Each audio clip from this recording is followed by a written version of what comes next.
Today I'm going to do a layout and I'm going to give thanks to Laura Beacham.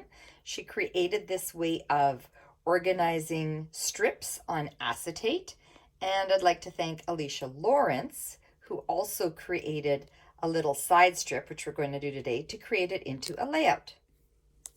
I used glitter paper and I cut it all into 3/8 of an inch because I also want to use this shimmer trim because I don't have it as glitter paper, and the shimmer trim is 3/8 of an inch. So everything was cut into 3/8 of an inch strips. What I did is I cut my acetate 3 inches wide by 12, and now I'm going to take all my little strips and I'm going to line them up, and I'm going to leave just a little bit, like a teeny tiny piece of the acetate showing between them. Now I'm going to cut these 3 inches wide, and I must make sure that I put for sure adhesive all the way down because I'm eventually going to cut these into strips, and if I don't have adhesive all the way down, some of these squares are going to pop up after. So you can see I cut everything into little 3-inch strips, and now I'm adhering them to my acetate, and I'm making sure that I have adhesive across the whole back, as you can see, no gaps.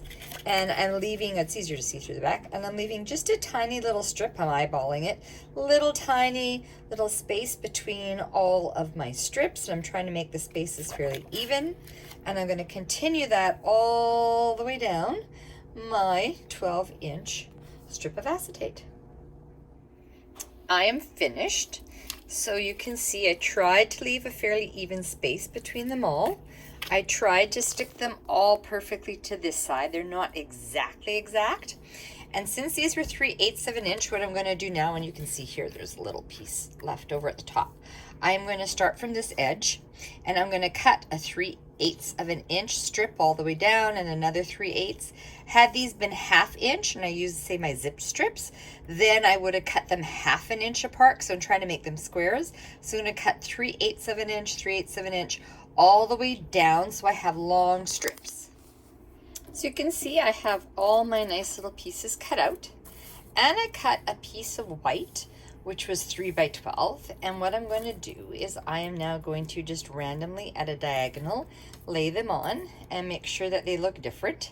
And I'm going to leave a little bit of a space in between them. I can decide to line them up exact or line them up in between. And I am going to continue this and cut off what I don't need, and then keep adding all the way down the paper. So you can see I lined it up, and then I cut that off, and I'm going to use that piece right on the edge, and I'm going to line these up exactly as square tiles, and I kind of made it so that the points are exactly going vertical as well. So then I'm going to take my next piece, I'll cut that off, and I'll look, and I do want to make sure that none of them line up. So you can see here that these are 2 silver in a row, so I would switch it out, go the opposite direction to make sure that I don't have 2 colors exactly side by side.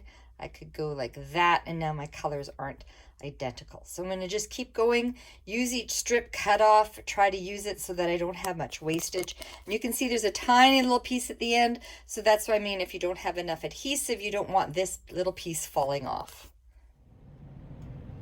Finally finished. It was hard, I had to piece a few little pieces at the very end.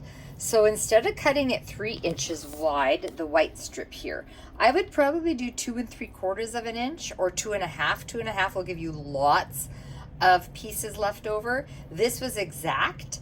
I had very few pieces left over, just some tiny scraps left over to finish this one, and towards the end I had to cut like little pieces of 2s and 2s to fit them all in. But it did work, and on a big layout you'll never notice the difference.